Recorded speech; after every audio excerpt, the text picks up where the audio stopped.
9일 통일학교 제3주차 수업을 시작하겠습니다. 자, 배정원 선생님께 인사. 안녕하세요. 네, 안녕하세요. 예. 고등학교 같아, 그죠? 고등학교. 우리 중학교 때 선생님이 영어 선생님인데, 그 중학교 때는 전부 다 인사하고 공부하는데 반장한테 영어로 하라고, 영어로. 그 attention 그게 이제 미국말로 차례예요. bow 그리고 전부 다 good morning sir 그러고서 이제 그다 일제 시대 때의 잔재인데 그게 그래도 나라를 다이내믹하게 만드는 그런 건 있어요. 애들 다 교복 입혀놓고 그러면은 그 우리가 군대 갔을 때 민간인으로 군대 가가지고 그 군기가 뭐 어디 있어요. 근데 군복 입히면 군기가 생겨요. 군인들도 군복 벗기면 또 군기가 빠지고 그래서 그 복장이라는 게 그 중요해요. 그리고 내가 그 월남전에 소위로 갔다 온 그 해군사관학교 출신 해병대 장군이 있는데 그분이 자기가 왜 앞으로 가 뒤로 돌아가 뭐 옆으로 가 이거를 뭐하러 배우느냐 이거야 군대에서 그거 다 할 줄 아는 거. 근데 그거를 전쟁할 때 보니까 그거를 왜 배우는지 지가 알았다는 거야.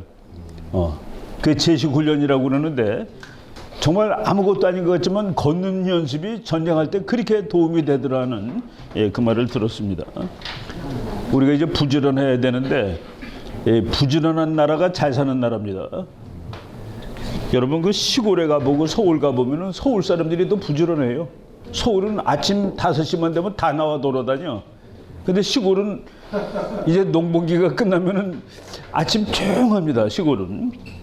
내가 사관학교 교관할 때 영천 거기 그 제3사관학교 거기 있었는데 거기서 아침에 일찍 일어나면 길에 아무도 없어요. 근데 서울은 그보다 2-3시간 전에 벌써 길이 다 차 있어.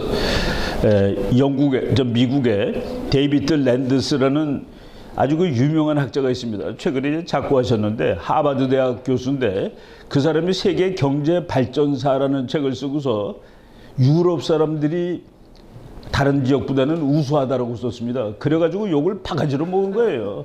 아니 모든 놈이 다 똑같지 뭘 우수한 놈이 따로 있냐? 흑인이나 백인이나 다 똑같은 거야. 근데 이 사람이 그 유럽의 백인들이 더 우세하였다라고 썼는데 우수하였다라는 논리는 간단합니다. 더 부지런하였다예요. 그래서 그 말을 어떻게 돌렸었냐면은 영국이 인도를 식민지로 삼았는데 인도가 얼마나 덥습니까? 그리고 낮에는 더 덥잖아요. 낮에는 다 자요? 다 자지. 지금 거기서 정답이 나오는데 인도의 대낮에 길거리를 다니는 것은 미친 개와 영국인 뿐이다. 그렇게 썼어. 인도의 대낮에 길거리를 돌아다니는 사람은 미친 개와 영국인 뿐이다. 영국이 인도보다 잘 사는 이유가 거기 있다는 얘기입니다. 다 자고 있을 때 이 사람들은 일하는 거거든. 네, 바로 그래서 부지런한 사람이 역시 더 잘 살게 되는 것이죠. 이승만 박사도 되게 오늘 원래는 이제 여기서부터인데 제가 그 앞 시간에 이제 그 뒷부분을 조금 좀 더 못하고 끝난 부분이 있는데 여기까지 강의했습니다. 지난 그 우리 개교 시간의 날. 그리고 지난주에는 이제 우리 그 조평세 박사가 강의했고 지금 조평세 박사가 강의한 것 중에서 아주 그 특기할 만한 사항이 자유평등 박애 프랑스 혁명 정신. 그거는 박애는 모두를 사랑하는 것인데 프랑스 혁명에서는 우리 편만 사랑했습니다. 상대편은 전부 다 목 잘라 죽였어요. 그러다가 목 잘라 죽인 놈들이 다시 목을 잘림을 당하고 로베스피에르라는 친구가 이제 혁명파인데 그러면 이제 자기 적을 다 왕비까지 목을 잘라 주겠습니다. 왕비 왕. 루이 16세가 목이 날아갔다니까. 그러니까 그거는 무지막지한 혁명이죠. 그리고 그 마리 앙뚜아네트라는 왕비도 몇 달 동안 놔뒀다가 또 목을 잘라버리고. 그러니까 왕비 목 잘리는 뭐 그림도 있고 그렇습니다. 근데 그 목을 자르는 기계를 발명한 사람이 닥터 기요틴. 길로땡 영어로 읽으면은 그놈도 그 자기가 발명한 거기서 목 잘라 죽었어. 그거는 뭐 그냥 칼 떨어져 가지고 그냥 죽는 건데 그래서 그거는 진짜 자유평등 박애의 혁명은 아니었다는 얘기입니다. 그리고 민권 국가가 생긴 게 아니라 황제가 나타났고 황제가 나타났는데 재미있는 거는 그 황제가 데리고 다니는 군대는 전부 또 농민들. 그러니까 이제 귀족이 없어진 나라가 된 거예요. 아주 이렇게 이상한 나라가 생긴 거지. 민주국가를 만들려고 그랬는데 군대는 민주군대가 생겼는데 왕은 황제다. 그게 곱해지니까 무지막강한 전투력이 되는 겁니다. 그러니까 유럽에서 제일 강한 나라가 생기니까 그냥 유럽을 쓸어버리는 게 나폴레옹 전쟁이죠. 그런데 군인들은 민간인이란 말이지, 농부란 말이에요. 그 사람들이 가는 곳마다 그 자유평등, 적어도 평등 사상을 유럽에다 다 심어놓는 겁니다. 그래서 나폴레옹 때문에 그 사상이 전쟁을 통해서 전파되고, 그래서 1848년 그 무렵이 유럽의 혁명의 시기입니다. 그 이후에는 전부 유럽이 오늘날과 같은 소위 말해서 왕이 국가의 주인이 아니라 국민이 주인인 그런 나라로 이제 다 바뀌어 나가죠. 그거 이제 지난번 시간에 그래서 우리가 미국의 혁명이 그거보다 몇 년 전인데, 미국은 1776년, 프랑스는 1789년, 13년 상관인데 미국 거를 이승만 박사가 도입한 거다는 얘기입니다. 미국은 귀족이 없어요. 아예 원천적으로 황제라는 개념이 없습니다. 그리고 미국은 뭐 공주님, 왕자님 그런 거 없고, 뭐 공작, 백작 이런 거 없고, 그래서 미국 사람들이 유럽 그 공작, 왕비 이런 데 보면은 되게 부러워해요. 그래서 영국의 그 왕실의 얘기가 미국에서는 아주 톱 뉴스로 나옵니다. 그것이 어딘가 부러운 거라. 그런데 지금 미국에 우리가 딥스테이트라는 말을 쓰죠. 딥스테이트. 그게 미국의 귀족이 생긴 거예요. 공작, 백작은 아닌데 워싱턴에서 정치하는 것들이 이것들이 이제 권력을 차지한 다음에 현대판 귀족이 된 거라. 트럼프는 그걸 날려버리겠다는 사람이고 카말라는 그것을 유지해야 된다는 사람이라고 보시면 딱 맞습니다. 그러니까 미국의 워싱턴에 있는 현대판 귀족들, 그러니까 한 200년 국가를 민주국가지만은 하다 보니까 그런 계층이 생긴 거예요. 바로 그건 뭐 우리 나중에 얘기를 하고, 이승만 박사가 하여간 미국의 좋은 거 나쁜 거를 다 잘 알고 있는데, 평전도 많아요. 이승만 박사 평전이 많은데 이게 아주 오래된 평전이 서종주라는 사람이 평전을 지은 게 있더라고요. 서종주. 이 사람은 그러니까 1950년대 이승만에 대해서 쓴 책입니다. 난 이걸 그냥 열심히 그 줄까지 그러면서 막 외우려고 읽었는데 나중에 어느 평을 보니까 이승만 박사가 이걸 읽은 다음에 소설을 써놨구만 그랬대. 소설을 썼구만. 여러분, 소설하고 논문하고는 완전히 다릅니다. 예를 들어서 이제 태백산맥 같은 거는 팩트하고 다 다르죠. 뭐 정글만리 이런 거 다 팩트하고 다르죠. 정글만리는 중국이 끝내주는 나라야. 이제 미국을 앞서. 그 사람한테 왜 이렇게 틀린 걸 썼어요? 그러면 이게 소설인데 왜 그러십니까? 라고 하면 할 말이 없는 거예요. 요즘에 한강이라는 그 얘기 나올 줄 알았다. 근데 많은 사람들이 그것도 실제로 또 이렇게 그러니까 우리나라의 역사 공부가 그게 문제라 이거지. 내가 전번에 얘기했잖아요. 우리나라 사람들이 역사 강의, 역사책을 통해서 역사를 배우는 게 아니라 소설, 신문, 잡지, 연극, 드라마, 영화 이런 거를 배우기 때문에 다 엉터리라는 얘기예요. 그래서 이제 그거를 잘 알아야 되는데. 교육과까지 저기 돼가지고. 그래요 말이에요. 그래서 이런 책이 우리가 읽을 때 잘 생각해서 읽어야 된다는 그런 얘기입니다. 이승만 평전이 요새 막 나오는데 또 아주 죽어라 나쁜 사람으로 쓴 책도 있어요. 그런 거는 읽을 필요가 없어. 그리고 아주 그럴듯하게 쓰면서도 가다 보면은 이 사람은 이승만을 욕보이기 위해서 쓴 책이구나라는 것이 눈에 보이는 책들도 있습니다. 그런 거는 이제 우리가 다 골라 드릴 테니까 아무거나 막 읽지는 마시라라고 일단 얘기하겠습니다. 이승만 박사가 외교 노력을 이제 이거 여기 다 나오는데 오늘 시간에 쭉 실패를 했어요. 실패 다 실패야. 그러니까 이승만은 실패다라고 하면 안 돼요. 이승만은 대한민국이라는 민주국가를 건설하고 그것을 살아남게 한 한미동맹의 마지막 점을 찍었기 때문에 성공이다라고 봐야 되는 겁니다. 9번 실패했는데 마지막에 성공이면 성공이지. 근데 이승만의 독립운동, 무슨 외교적 독립운동은 실패로 끝났다. 1945년까지 해보니까 실패야. 왜? 미국 원자탄 때문에 한국이 독립됐거든요. 한국이 애써서 한 게 아니라. 그러니까 거기서 이 공부를 할 때 통째로 다 보고 했을 때 결론을 보면은 성공이다라고 하는 겁니다. 이승만의 노력은 소용이 없었다. 뭐 이런 거. 그래서 이승만이 화가 났다. 그래서 어디 이승만의 독립 그러니까 외교적 독립운동 그러면은 한미동맹이 찍히는 날. 그거 한미동맹이 얼마나 어려운 외교입니까? 그죠? 세계 꼴등의 나라가 세계 1등의 나라한테 국가의 생존을 약속받는 외교인데 그게 성공했으면 다 성공이지. 앞에 있는 그거 다 실패라도 그렇게 봐야 되는. 그래서 연구할 때 그런 문제점들이 최근에 이제 보여요. 그래갖고 그 통사적으로 연구를 해야 된다. 그리고 뭐 이승만의 어린 시절, 젊은 시절, 뭐 이런 거 시절 끊는 거는 그 나름대로 값어치가 있지만 이승만의 생애를 다 보는 그것이 이제 우리가 제대로 평가하는데 더 도움이 되겠다라는 말씀을 드립니다. 이런 것들 이제 여러분들 쭉 한번 읽어보고 이승만 대통령이 미국한테 가서 매일 니네들은 나쁜 놈들이야. 니네들은 약속을 안 지킨 놈들이야. 지금 뭐 독일이 약속 안 졌다고 뭐라 그러는데 너네들은 9년 전에 안 지켰어. 독일이 1차 대전 일으킬 때 1차 대전 일으킬 때 그 법들이 많아요. 근데 법을 깨고 일으키거든. 1914년에. 이승만이 너네들은 미국 놈들 했는데 너네들은 9년 전에 어겼어. 그거는 1905년에 일본이 한국의 외교권을 뺏어갈 때 미국이 개입하게 된 법적인 의무가 있었습니다.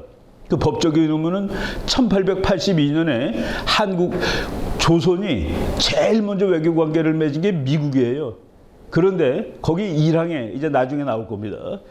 어떤 제3자가 그 두 나라, 조선하고 미국 그걸 맺는데 1882년에 어떤 제3자가 한 나라의 독립을 위협하려고 할 때 서로 협력하고 도와주고 중재해주고 그러니까 한국이 예를 들어 조선이 일본이든 러시아든 누구한테 얻어 터질 때 미국이 와서 말려줘야 될 의무가 1882년 조약의 1조에 있는 거예요. 근데 너네들은 그거 안 지킨 거 아니냐? 독일 보고 뭐라고 그러지 말라. 독일만 법을 어긴 게 아니라 너네도 오겠다. 이게 이승만 박사가 미국 사람들 골탕 먹일 때 항상 쓰던 18번으로 쓰던 얘기입니다. 근데 국제 정치가 이제 다 카츠라 타프트 조약을 미국 사람 이승만 박사가 아주 특별히 인용을 해요. 카츠라 타프트는 현실 국제 정치를 그대로 반영한 사건입니다. 일본이 전쟁에서 러시아를 깨더라 하는 그 얘기입니다. 그러니까 일본이 이제 국제 정치에서 강대국이 되는 거예요. 미국이 일본을 강대국으로 승인해주고 오케이, 너가 러시아를 여기서 막아. 근데 네가 러시아 막는데 한국이 필요하면 그거 네가 가져. 그 대신에 필리핀은 건드리지 마. 필리핀은 내 거야. 그게 이제 자기네들끼리는 나름대로 깡패들의 신사협정입니다. 근데 국제정치는 원래 강대국 얘기예요. 약소국의 이야기는 우리 영화 보면은 주연 배우 한두 명 얘기하지 뭐 무슨 엑스트라 얘기 그거 뭐 그냥 흘러가는 얘기죠. 국제정치가 그렇게 흘러갔습니다. 작은 나라 위주로 흘러가지 않고 강대국 위주로 흘러갔는데 카츠라 테프트, 카츠라가 이제 일본 외무장관이고 테프트가 미국 외무장관이죠. 필리핀은 미국 같은 친일적인 나라가 통치하는 것이 일본에 유리하며 일본이 미국은 자기 편이라고 생각했으니까 필리핀은 네가 그냥 계속 가지고 있어. 그리고 조선은 내가 다 가질게. 러시아가 갖는 것보다 내가 갖는 게 낫지 않겠어? 를 약속한 것이 카츠라 테프트 조약인데 이승만 박사가 이거 막으러 갔다 이것도 실패합니다. 이것이 미국 가서 첫 번째 한 외교 활동인데 실패로 돌아갔다. 뭐 그냥 계속 실패지. 1920년에 워싱턴 회의에 가서 실패. 그래도 가서 얘기하고 성명서 내고 뭐 이런 막 소리 지른 것이 다 의미가 있는 겁니다.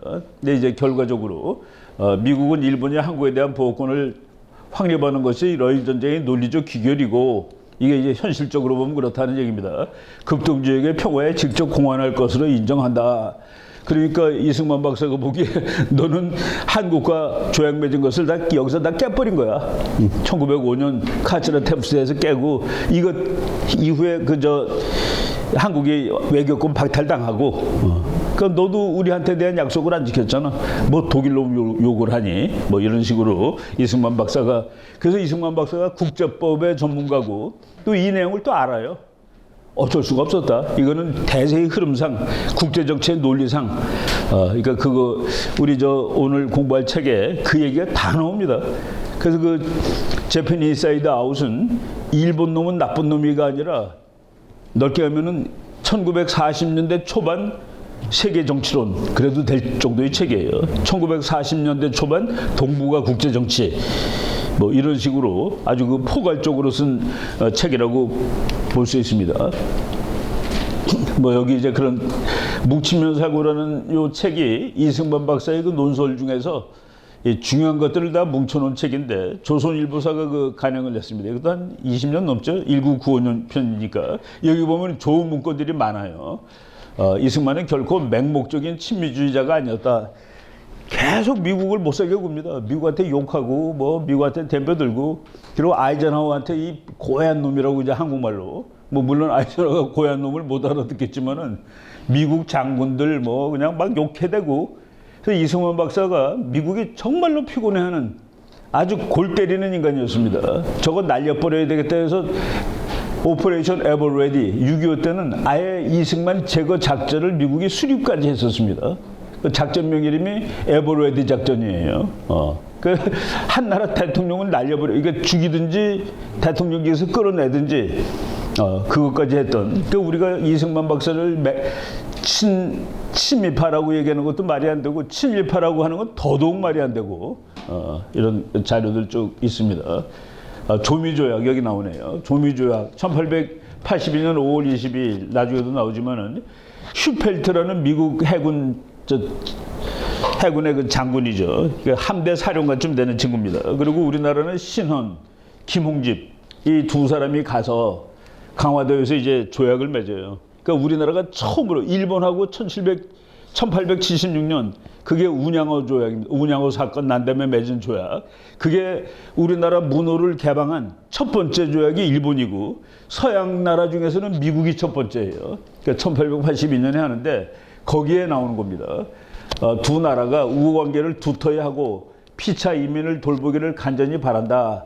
대조선국 군주는 특별히 전권 대관 신원 김홍집을 파견하고 대미국 대통령은 특별히 정권대사 수사총병 슈펠트를 파견하여, 그러니까 슈펠트하고 이 사람들이 한다 그죠. 그래서 쭉 14관까지 있을 거예요. 14관까지 있는데 거기에 요거 이승만 박사가 미국한테 너네들은 안 지켰잖아. 그래서 매일 내민 것이 이겁니다. 대조선국 군주와 대미국 대통령, 이게 우리나라 사람들이 대자 되게 좋아하죠. 한강다리 중에서 대자 안 붙은 다리 봤어요? 무슨 대교, 무슨 대교, 마포대교, 반포대교, 다 전부 대교야. 한국 사람은 왜 이렇게 대자를 좋아하는지 모르겠어요. 작은 나라라서 그런가? 그냥 뭐 광진교만 그냥 광진교더라고. 광채가 또 그게 그 광채가 크니까 대자. 하여간 우리나라 다리는 다 대교입니다. 그래서 대조선 군주와 대미국 대통령이 그 인민은 각각 모두 영원히 화평하고 우애 있게 지낸다. 우리는 미국하고 싸우면 안 되는 나라예요. 1882년 이 백수십 년 전 조약에 보면 영원히 화평하고 우애 있게 지낸다. 타국에 어떠한 불공평이나 경멸함이 있을 때 일단 통제하면 서로 도와주며 중간에서 잘 조처하며 두터운 우위를 보여준다. 그러니까 미국이 우리한테 이거 해줘야 된다 하는 그 얘기입니다. 써 있으니까. 그럼 너네는 법을 지키는 나라 아니야? 법의 나라 아니야? 근데 왜 안 지켰어? 그리고 우리가 부탁을 했거든. 그 부탁이 바로 이승만 박사가 고종의 밀서를 들고 미국을 찾아가는 겁니다. 1904년에 깜빡에서 나오자마자 한 반년 만에 미국을 가는데 그때 뭐 비행기도 없으니까 배 타고 정말 기차 타고 그래서 한 달도 훨씬 더 걸려서 워싱턴에 도착해서 이 카츠라 테프트 조약 이런 거 맺으면 안 된다라고 졸랐는데 뭐 그냥 수포로 돌아가는 것이죠. 이거예요, 이거. 그래갖고 참 김홍집은 나중에 참 비참하게 또 죽죠. 그 아관파천 다음 날 죽습니다. 길에 나갔다가 국무총리인데 이건 나중에 우리 역사 공부할 때 또 할게요. 한미소 통성조약 이렇게 한문으로 써가지고 이게 우리가 서양 국가랑 거래한 첫 번째 그것이 미국. 그러니까 영국이나 프랑스가 더 먼저 건드렸는데 한국을 건드리기는. 그런데 이제 수교를 하기를 그때 그때 나온 그때 이제 우리나라 사람들이 서양에 대해서 잘 모르는데 그 중국의 이 해국 도지라는 난 그거 한 권인 줄 알았더니 몇십 권짜리 책이더라고요. 전 세계 뭐 인사이클로피디아 오브 더 월드 투데이 뭐 이런 식이라 오늘의 세계 대백과사전 거기 미국을 너무나도 좋게 묘사한 거라 그 중국 사람 위원이라는 사람이 해국도지라는 책이에요. 근데 그거가 우리말로 번역도 돼 있더라고요. 수십 권으로. 근데 그거를 이제 수입해가지고 읽어봤더니 이게 미국이 제일 괜찮은 나라야. 미국만이 제일 괜찮은 나라네. 다른 거 다 못 써. 유럽 놈들 다 도둑놈인데 미국은 예외야. 그래서 조선이 미국에 대해서 너무나도 그 우호적인 감정을 가지고 있었습니다. 잘 알지도 못하는데. 심지어는 미국 공사가 올 때 고종이 너무 기뻐서 덩실덩실 춤을 추었다라는 기록도 있어요. 쟤네들이 나를 구하러 오는 것 같아. 그러니까 미국은 그래서 그 일본 사람들은 미국이라고 쓸 때 어떻게 씁니까? 한문으로 쌀 밑졌습니다. 그걸 이제 비하하는 거예요. 니네들이 쌀이나 많이 나는 놈들이지. 하긴 캘리포니아에서 그 쌀이 무지하게 많이 납니다. 중국이 미국을 아름다울 미자를 쓴 거예요. 아름다울 미. 그 미국은 아름다운 나라로 중국했는데 우리나라도 당연히 중국 걸 받아들였죠. 아름다운 나라, 미국.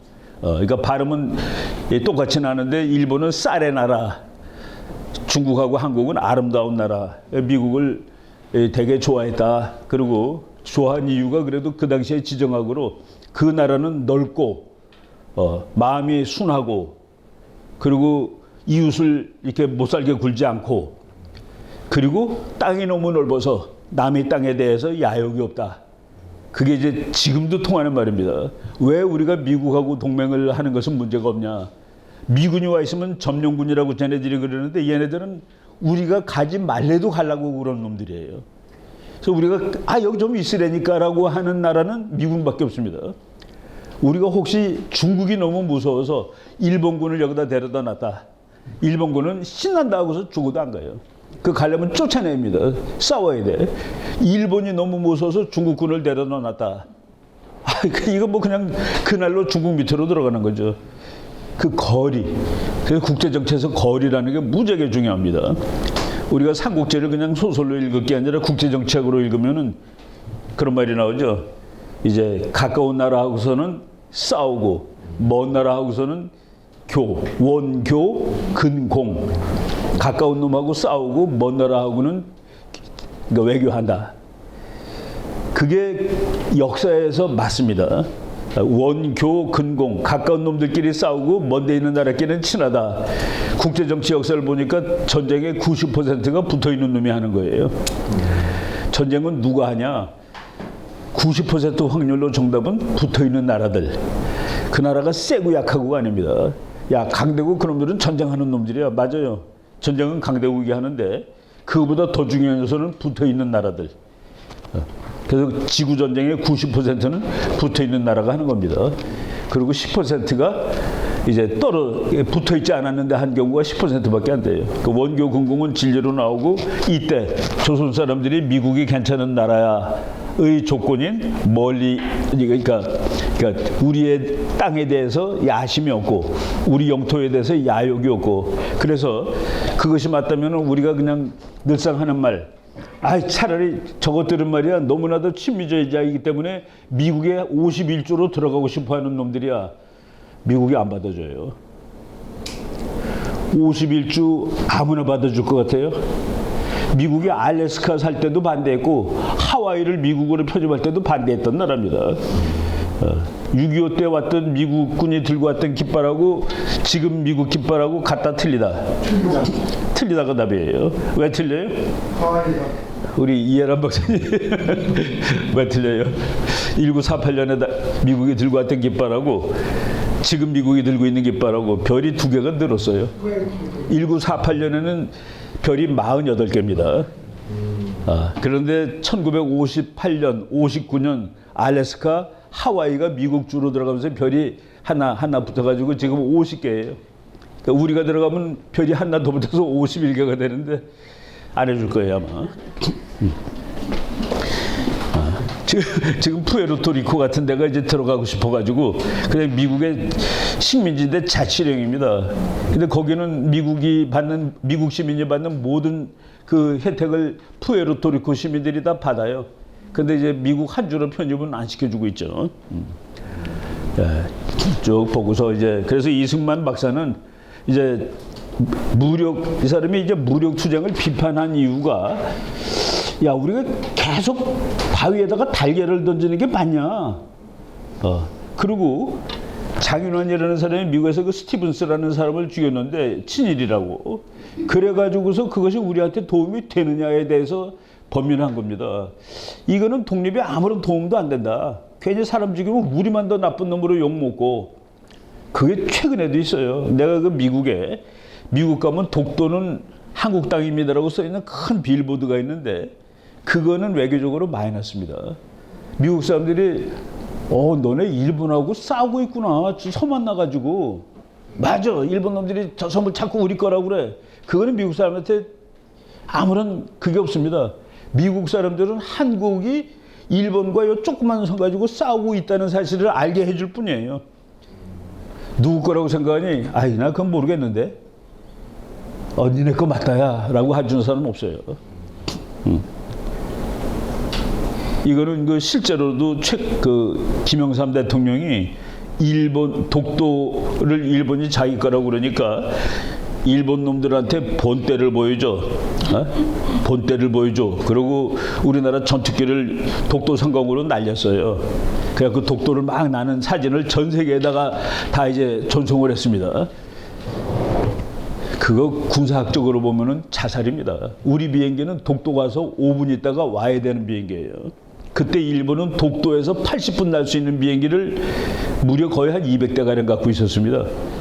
일본은 그 비행기를 안 띄웠고 우리는 가서 사진만 찍고 와야 되는 비행기를 띄웠죠. 그러니까 군사학적으로 그건 말이 안 되는 짓이었고 그리고 그 사진이 전 세계로 이제 다 나갔어요. 그러니까 세계 사람들은 와 일본 놈들이 착한 한국 저 조그만 섬을 짓거라고 그래서 한국이 분노해서 지키겠다는 의지를 보였다 라고 됐으면 외교적으로 성공인데 그때 이제 지금은 없어진 잡지인데 Far Eastern Economic Review라고 아시아에서는 최고의 경제 잡지가 있었습니다.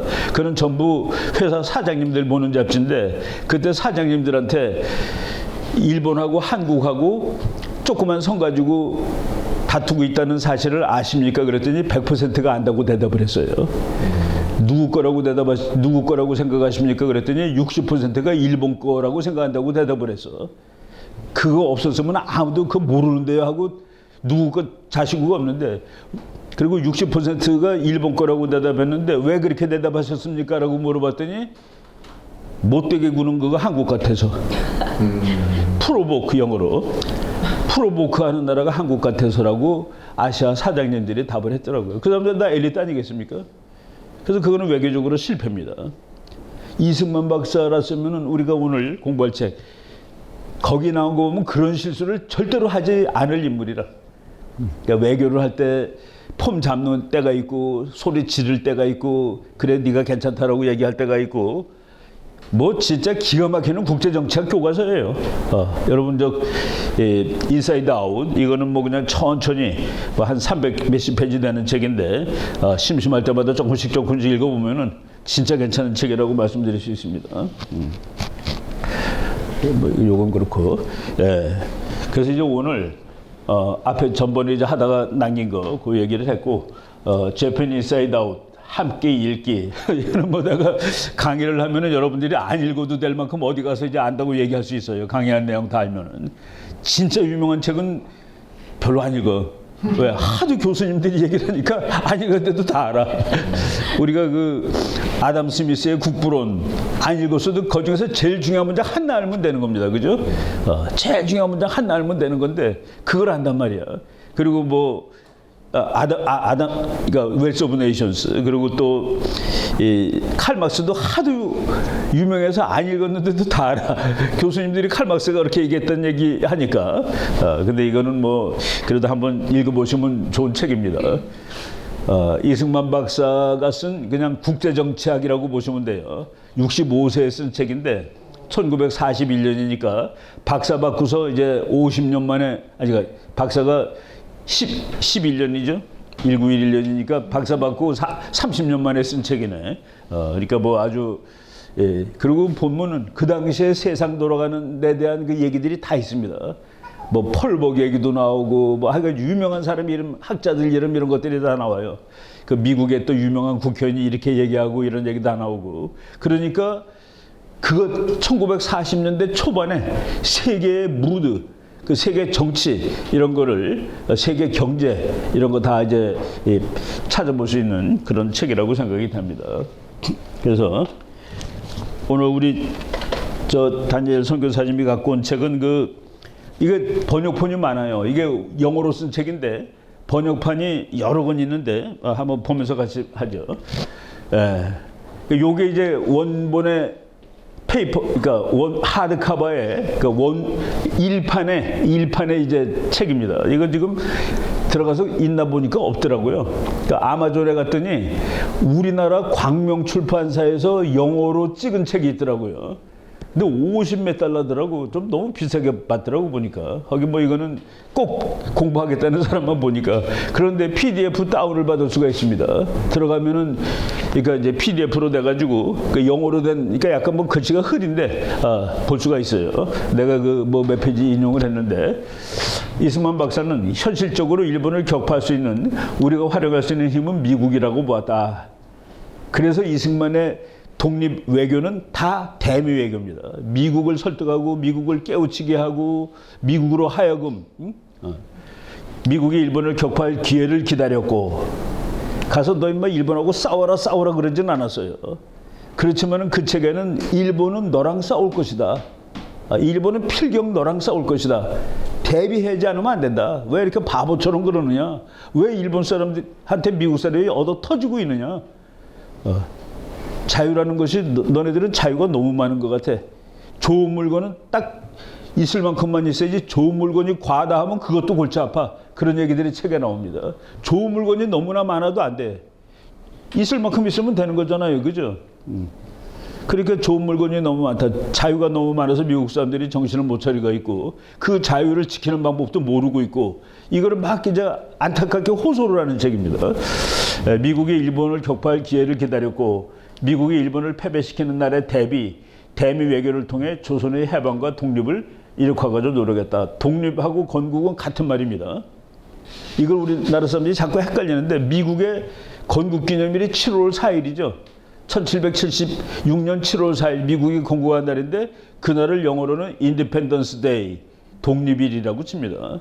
그러니까 이승만의 독립정신은 건국정신이랑 똑같은 거예요. 건국과 독립은 같은 말이다. 영어로는 건국이란 말 안 쓰고 그냥 인디펜던스라고 쓴다. 나라가 똑바로 혼자 쓰는 것이 건국이에요. 그래서 이승만의 해방과 독립, 건국을 이룩하고자 노력했다. 진주만 공격이 이제 12월인데 그해 6월, 41년 6월 달에 이 책이 나오고 완성된 거는 3월 달인 것 같더라고요. 3월 달 동안 출판사를 못 얻어가지고 여기저기 이제 밀려 다니다가 그래도 꽤 괜찮은 출판사가 이제 그 책이 나왔죠. 그래 그 미국 사람들은 처음에 보고 야, 이 사람 우리 보고 자꾸 일본하고 싸우래네. 이거 전쟁 광 아니야? 라고 생각한 사람도 있었습니다. 근데 하여간 베스트셀러가 되고 이런 책은 지금 보물일 것 같아요. 보물. 그리고 일본이 딱 6개월 만에 오하우가 일본의 비행기에 의해서 폭격당했다. 뭐 미국의 그때 그 대형 전함이라고 그러죠. 그 혹시 그 미주리호 이렇게 사진 본 적 있으세요? 혹시 하와이 가신 분 거기 보면 큰 군함이 있습니다. 그게 이제 2차 대전 때 일본이 거기서 그 배에서 항복받았죠.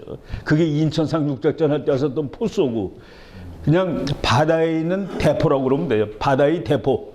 그래서 배틀쉽이라고 그러는데 그것이 그 당시에 제일 중요한 군함으로 쳤는데 이거 4대가 여기서 날아갔습니다. 진주만 폭격에서. 그러니까 미국이 총 8대 갖고 있었나 그런데 절반이 날아간 거예요. 근데 일본이 거기까지 가서 1941년 12월에 그 지구를 반바퀴 돌아가서 그거를 공격했고 그것도 2번에 걸쳐서 비행기 수백 대가 그때 일본은 군사력으로 세계 최강입니다. 그러니까 이승만 박사 쟤네랑 어떻게 싸우니? 그러니까 맞는 거예요. 근데 우리가 생각할 때 뭐 왜는 그게 아니라 미국하고 싸울 만한 전투력, 군사력을 갖고 있었고 그때 일본이 갖고 있던 비행기 영전, 그러니까 한문으로 그러니까 영이라는 게 빵이라는 소리입니다. 제로. 그 저는 전쟁할 때 영전이라고 미쓰비시에서 만든 비행기인데 그것이 미국 비행기랑 교전하면 12대 1로 이겼습니다. 미국 비행기 12대 떨어질 때 그 한 대 떨어질 정도로. 그러니까 이놈이 이걸 잘하는 거예요. 모누버가 너무 좋고 그래서 그때 세계에서 제일 좋은 전투기를 일본은 가지고 있었고 그럼 그 전투기가 어떻게 일본서부터 항공모함으로 간 겁니다. 그래서 항공모함의 나라는 일본이에요. 항공모함의 나라가 일본입니다. 그러니까 항공모함 그러고서 연상되는 나라를 하나 써라 그러면 지금은 미국이죠. 미국이 세계를 제패하고다. 그런데 1940년대 항공모함 그러면 당연히 일본입니다. 항공모함을 만들기에는 영국이 제일 먼저 만들었는데 그것을 전쟁에 제일 먼저 활용한 게 일본이고 그래서 그 일본은 우리가 특히 일본 해군 그걸 일본 해군은 일본 제국 해군이라고 그러는데 한문으로 그 니혼 데이고쿠 카이군 영어로는 미국 사람들이 그 2차 대전 책에 일본 해군은 전부 다 대문자로 IJN 이렇게 씁니다. Imperial Japanese Navy. 그래서 IJN은 미국한테는 공포의 대상인 거예요. 근데 이제 그때 일본 해군 총사령관이 야마모토 이소로쿠라는 사람인데 이 사람이 또 하버드에서 공부한 사람이에요. 일본과 싸우면 안 된다. 미국하고 싸우면 안 된다. 근데 이제 육군 출신 도조 히데키가 야 인마 무슨 소리야 가서 싸워. 그래서 그래도 군인들은 명령을 따라야 되니까 미국을 때리면서 그 야마모토라는 사람이 이제 우리는 끝났다라고 그러면서 때린 겁니다. 국제정치 이론 중에 이제 현실주의라는 이론이 있고 현실주의가 이제 나눠지는데 공격적 현실주의라는 이론이 있는데 그 이론이 그대로 맞아떨어지는 거예요. 무슨 얘기냐면은 강대국은 1등이 되기까지 참지 않는답니다. 여기서 야마모토 이소로쿠가 이 정도면 되지 않겠냐. 태평양을 우리가 반을 가졌는데 이 정도에서 쓰면 안 되겠냐. 못 쓴다가 이제 공격적 현실주의 이론이에요. 공격적 현실주의로는 중국도 여기서 못 쓴다야. 더 나가. 그러다 미국하고 싸워서 한 놈 죽는다가 공격적 현실주의 국제정치 이론인데 이승만 박사가 그거에 대해서 이미 그 공격적 현실주의 학파로 확립된 것은 서기 2000년인데 1941년에 벌써 그 얘기를 하는 거예요. 일본은 쓰지 못한다. 일본은 안 쓰기 때문에 이 정도면 됐네. 야, 내가 이 정도면은 이게 나는 만족스러워. 야, 이게 웬 떡이야가 아니라 저 떡도 내가 먹을 거야. 라고 해서 갈 거다. 그러니까 미국 사람들이 야, 어떻게 일본이 미국을 건드리냐? 보통 사람들이 그렇게 생각할 때 보통 사람이 아니라 엘리트들도 이승만 박사는 반드시 건드릴 테니까 대비하고 있으라고 반드시 건드릴 거야. 그러니까 그게 그때 나왔으니까 어이가 없는데 아마 미어샤이머 책을 60년 후에 읽어본 사람이 그때 다시 가보면 와, 이 사람은 공격적 현실주의를 이미 1940년에 얘기하고 있네가 될 겁니다. 그 공격적 현실주의 학파 스쿨이 나온 것은 2000년이에요. 황리방 그게 내가 번역한 강대국 국제정치의 비극입니다. 강대국은 만족을 못한다. 1등이 되는 날 만족을 하는데 1등은 하나밖에 없다. 그래서 강대국이 있을 때는 운명적으로 세계대전이 터진다. 그러니까 미국과 중국은 한 놈이 죽어야지 끝난다. 그리고 평화로운 정권이 바뀌어진 적은 지구 역사가 없었고 중국이 미국을 앞서서 1등 되려면 미국을 전쟁에서 이기면 돼요. 근데 이기겠냐? 이제 그게 그렇게 얘기하면은 다 이해를 못하죠. 이승만 박사가 1940년대에 그 얘기를 하는 겁니다. 일본은 반드시 너를 때리러 올 거야. 그리고 이거 맞은 다음에 미국 사람들이 어이가 없는 거죠. 이날이 미국 사람이 제일 많이 죽은 두 번째 날입니다. 이제 세 번째로 밀렸어요. 1위, 제일 많이 죽은 것이 엔티에탐이라는 데서 남북전쟁할 때, 남북전쟁 시작하고 1년 반 만에 그 메릴랜드 저쪽 남쪽, 거기서 엔티에탐 전투, 그게 이제 북군이 처음으로 이긴 전투입니다. 그날 미국 역사상 가장 많은 사람이 하루에 죽은 날이에요. 그리고 얘가 두 번째인데 한 2,400명 정도 죽었죠. 2,400, 2,700. 그런데 9.11 날 이거를 넘어서 그래서 9.11이 2위 그리고 이게 3위로 떨어졌습니다. 아무튼 하와이에서 몇천 명이 일요일 날 아침에 그냥 죽는 거죠. 그때 일본이 여기까지 이게 일본 땅입니다. 이게 이 정도면 만족해도 되지 이놈들아. 이 정도면 미국보다 더 클 텐데 오히려 이거 믿어지세요? 이 정도까지 갔다는 게. 그러니까 우리가 일제 시대를 공부하면서 그 뭐 외놈들이 해봤자 지네들이 또 우리 어머니가 그러더라고요. 국민학교 다닐 때 어느 날 모든 아이들한테 고무공 이렇게 갖고 노는 거 그거를 전부 돌려떼는 거라. 뭐 당연히 일제 시대인데 일본이 그때 남양군도 고무만이 나는 어느 섬을 점령한 거야. 그래서 일본 및 조선에 있는 전 국민학교 학생들한테 공 하나씩 준 거야. 고무공 갖고 놀라고. 그러니까 이거 보면은 이게 일본의 최대 그리고 여기서 하와이를 때리러 가는 겁니다. 그런데 이제 여기서부터 미국이 와서 미드웨이에서 이제 그러니까 42년 6월, 41년 11월, 그러니까 6개월 만에 미국이 처음으로 이겨요. 6개월 동안 미국이 밀리고 있다가 6개월 만에 이기고 여기서 이긴 다음에 이것이 쭉쭉 줄어가는 장면입니다. 이것이 줄어갖고 나중에 요거만 남죠. 요거만 남기 이제 요거만 남는데 미국은 이제 일본이 이거 다 우리 땅이야. 그러니까 내가 항복하더라도 이거 다 내 거로 해줘. 그럼 어떻게 할까요? 근데 지금 항복할 테니까 이거다 요거는 내가 먹은 땅은 뭐 적어도 요거는 내 거로 좀 해줘. 그거가 안 되는 이유는 한국의 노예 상태의 유념하여가 아니라 일본은 강한 국가로 남으면 안 된답니다. 국제정치의 논리예요. 한국이 불쌍해서 독립을 시켜준 게 아니라 일본이 힘이 세서 일본 힘의 일부인 한국을 빼는 거가 국제정치입니다. 카이로 선언은 한국이 노예 상태의 유념하여라는 말을 썼는데 in due course 그것도 이제 뭐 적당한 절차를 밟아서 이거 다 그냥 외교 용어고 일본은 너무 커. 그러니까 오른팔 왼팔 아랫다리 뭐 옆다리 다 잘라야 돼. 일본은 1919년의 땅으로 돌아가. 그게 2차 대전 이후에 일본 문제 처리하는 겁니다. 그래서 얘네들이 독립하는 거예요. 일본 너는 여기로 돌아가야 되니까. 너무 크니까. 그래서 그 일본의 힘을 일본을 완전히 거지로 만들고 팔, 다리 다 자르고 전쟁 못하는 나라로 만들고 그래서 군함 만들던 그 일본 해군 전부 다 너네들은 막 라디오나 만들어. 그래서 그놈들이 내셔널 파나소닉 소니 만든 겁니다. 그러니까 군함에 그걸 못 만들 테니까 라디오 만든 거예요. 바로 이런 식으로 이제 역사가 전개되는데 이때 일본이 셀 때 우리나라 지식인들이 전부 일본은 오래 간다. 일본은 앞으로 오래 갈 거다. 그러니까 우리 이제 일본하고 당분간은 잘 지냅시다. 아니 거기서 나는 우리 일본 사람 됩시다는 아마 없었을 거예요. 한국의 애국자들이 당분간 잘 지내는 수밖에 없습니다. 라고 얘기한 사람은 모두 다 친일파로 처리가 되고 있습니다. 그런데 재밌는 것은 이승만 박사만이 이때도 줄기차게 동포 여러분 싸우십시오. 일본은 곧 끝납니다. 워싱턴에서 소식 전합니다. 일본은 이제 내일 모레 죽을 겁니다. 그러고 방송을 하는 거예요.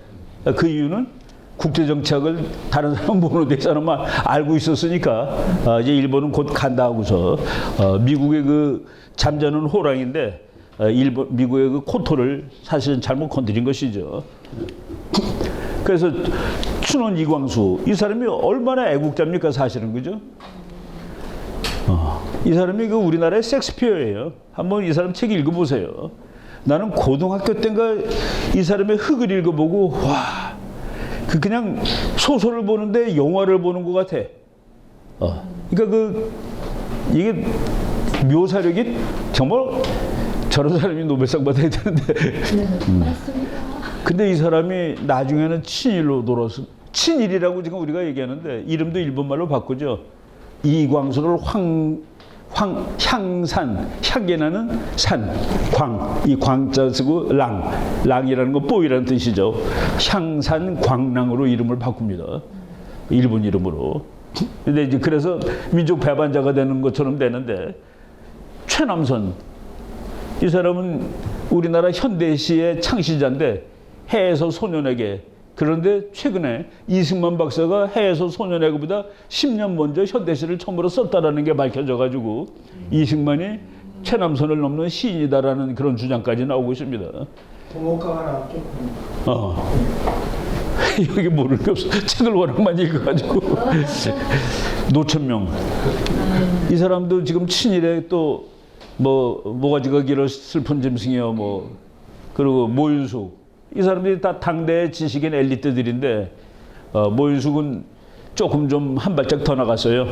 그 일본 천황이 우리 국민을 일본 국민으로 대우해 주니까 군대를 가자고 그러는 거 아니냐. 거긴 옛날에 군대는 진짜 애국 국민들, 진짜 국민들만 군대를 갔죠.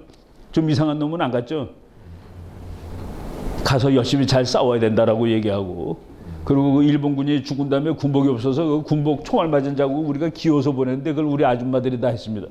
그 꼬매는 장면을 미화한 그런 글도 쓰고. 그래서 이제 좀 도같이 낮췄지만은 이 사람들은 아마 이승만한테 그 당시에 국제정치를 배웠으면은 일본한테 친일 안 했을 거야. 한 2, 3년 참으면 끝날 것 같아. 2, 3년만 잘 참아보자고. 그 45년이니까, 그죠? 예.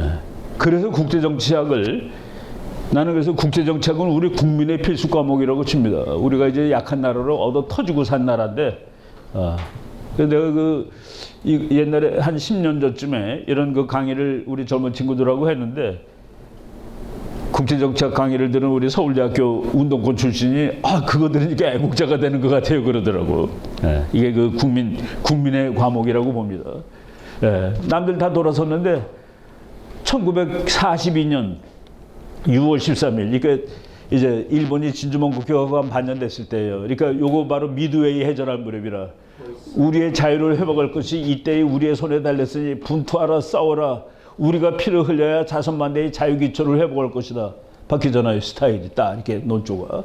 싸워라. 나의 동포요 동포요. 나의 살아가는 동포요. 이거 난 녹음으로 들었는데 참 감동하는 겁니다. 이 사람 그 영감이 혼자서 아주 그냥 그 엘리트들이 다 친일로 넘어가는 판에 이렇게 조선 지식인 대부분은 일제시대가 오래 갈 것이라고 생각했을 무렵 이승만은 독립의 날이 멀지 않았다고 믿었다. 그러니까 국제정치 전쟁을 딱 보니까 일본 놈들이 이제 곧 가겠구나. 미국이 드디어 이제 이때 미국이 전쟁 시작하고서 반년 지났을 때예요. 그러니까 감을 잡는 거지. 그리고 카이로 서당 같은 거, 이거 카이로 선언은 우리가 이제 되게 중요하게 알고 있는데 이거는 마이너. 그러니까 중국을 스탈린이 저놈을 왜 껴주냐. 우리가 지금 일본하고 싸우고 독일하고 싸우는데 중국이 뭐 했다고 저놈을 껴줘.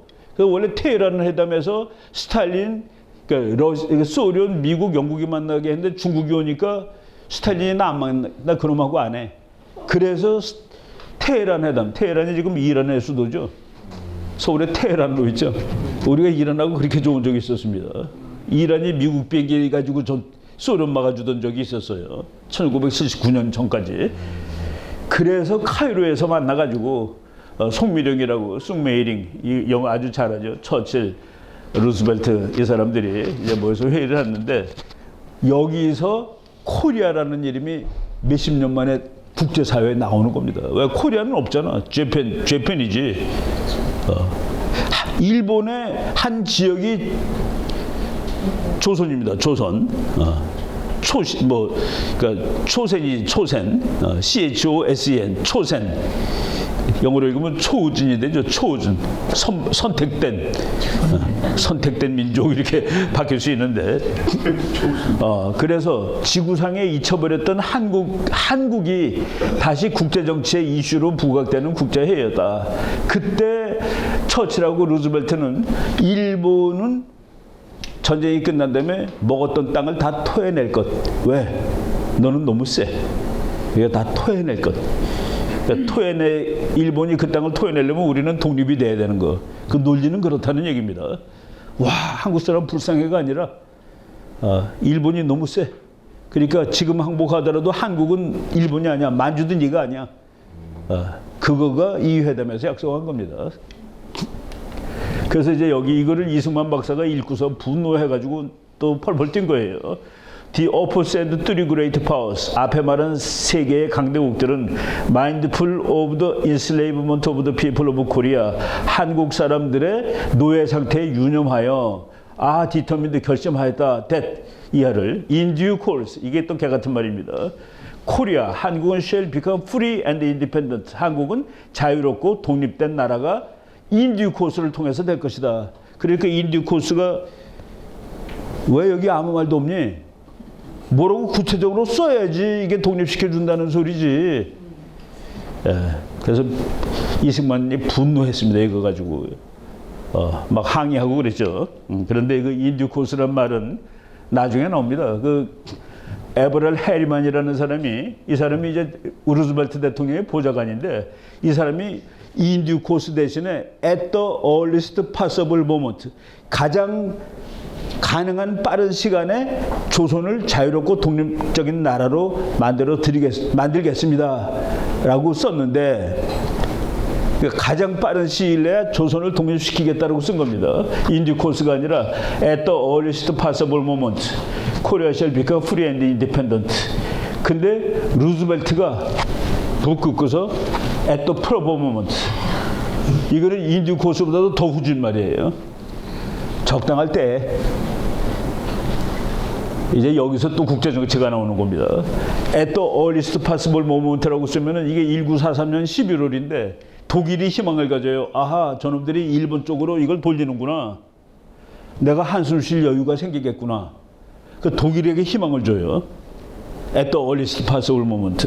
근데 at the proper moment라고 쓰면은 이게 또 일본한테 희망을 주는 거라. 아하, 저놈들이 지금 유럽에서 싸우기 바빠가지고 아시아 문제 해결하는 건 아직도 시간이 멀었어.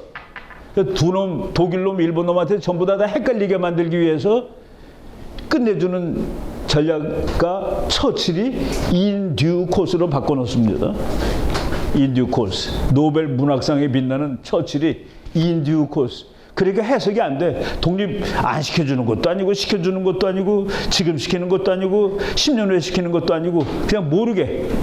그러니까 독일하고 일본 해석 못하게, 연합군이 어떻게 전쟁의 중공 방향을 돌릴지 말지 모르게 해서 나온 말입니다.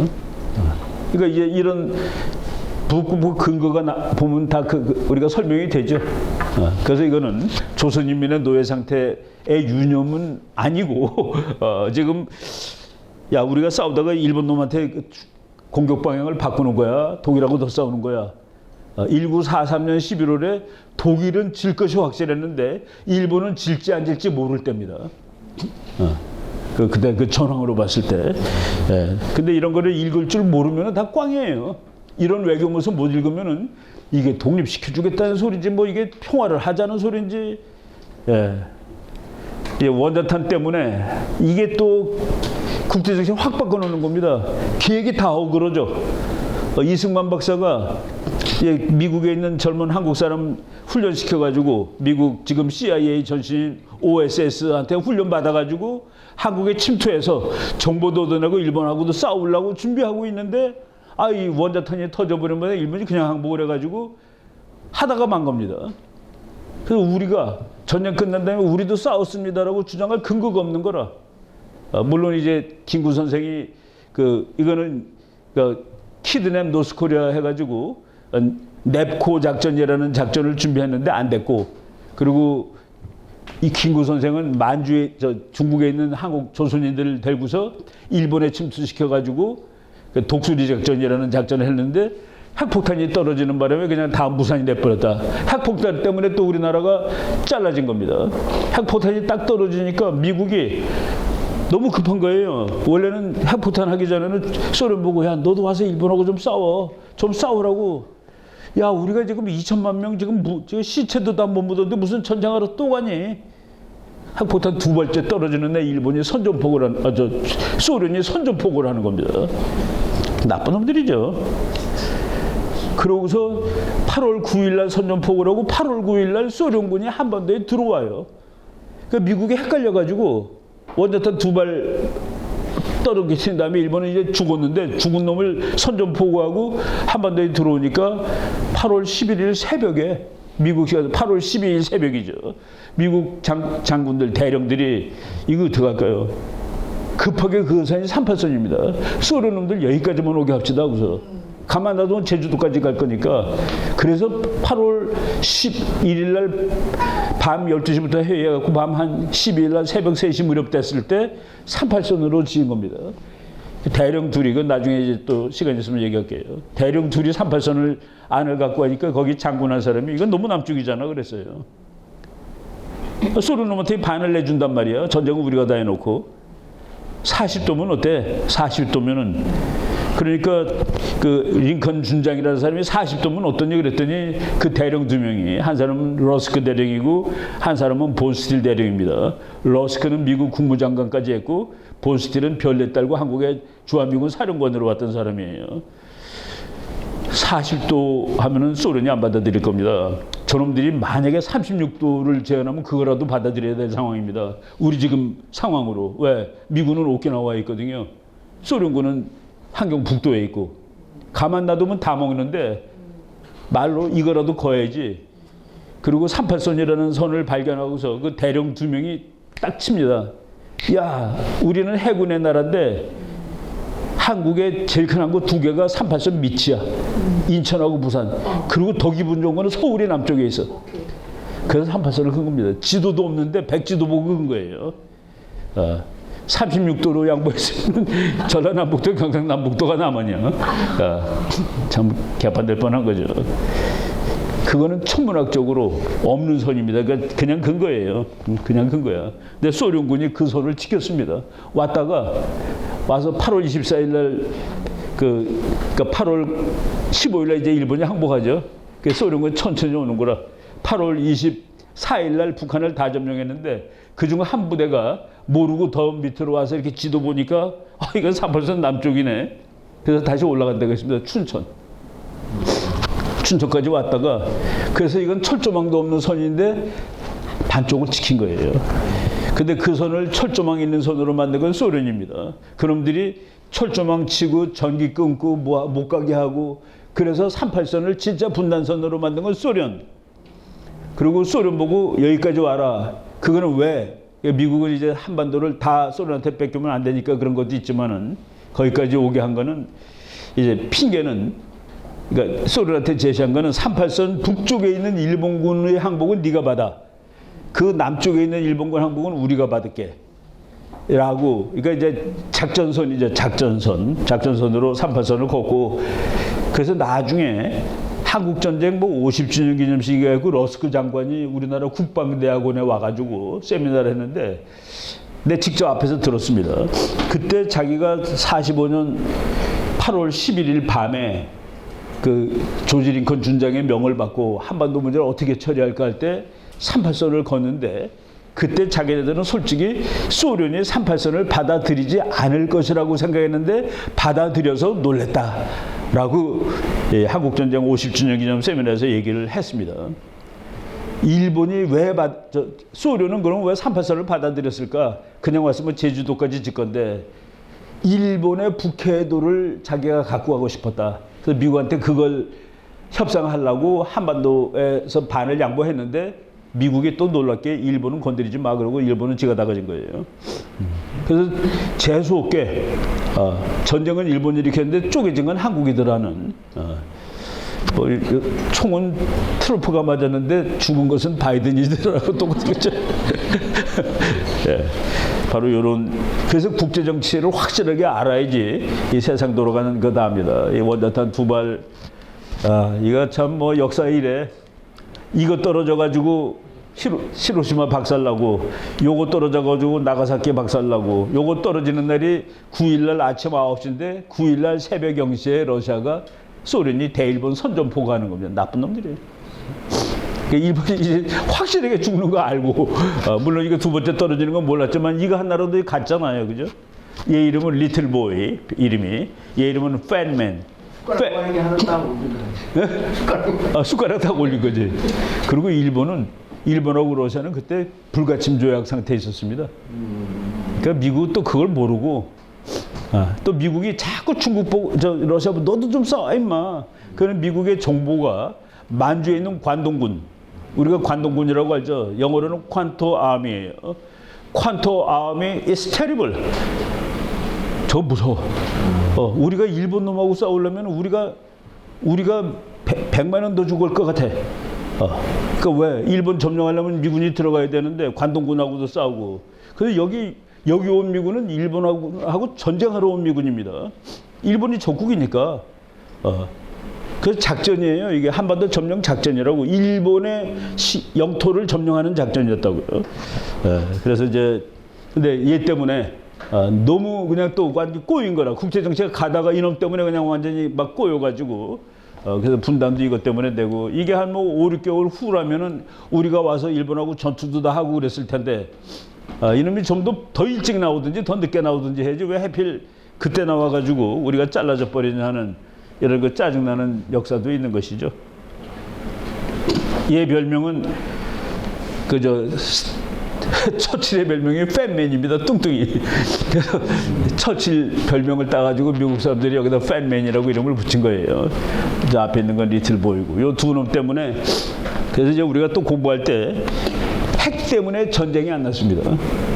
핵무기가 나와서 저 이후에 큰 전쟁이 없어요. 내가 그 텍사스 대학 다닐 때 학교에서 그 평화주의자들 여기 그 평화주의자가 이승만 박사가 박사를 내는데 그런 평화주의자들이 이거를 딱 그려놓고 이거를 이제 학교에다가 만들어 놓고 여기에 그 어린애가 어머니 뱃속에 있는 어린애가 얼굴을 찡그리고 있는 그림이 이렇게 그려져 있어요. 이렇게 얘 때문에 수많은 사람이 죽었다. 그래서 내가 교수들한테 그랬습니다. 활로 죽인 사람이 이거로 죽인 사람보다 훨씬 많아. 활 때문에 죽은 사람이 더 많고 칼 때문에 죽은 사람 더 많고 이것 때문에 사람이 안 죽은 거야. 원자력 때문에 우리가 여름에 더워도 에어컨 켜는 거잖아요. 근데 뭐 원자력 안 된다고 그래갖고서 바로 그러니까 이거는 생각 어떻게 봐야 되느냐 세상을 그런 것이죠. 오케이 지금 1시간 좀 더 했는데 한 15분 쉬고 이제 오늘 원래 본 시간이 여기인데 내가 그 앞부분이 좀 밀려가지고 이제 이 책을 함께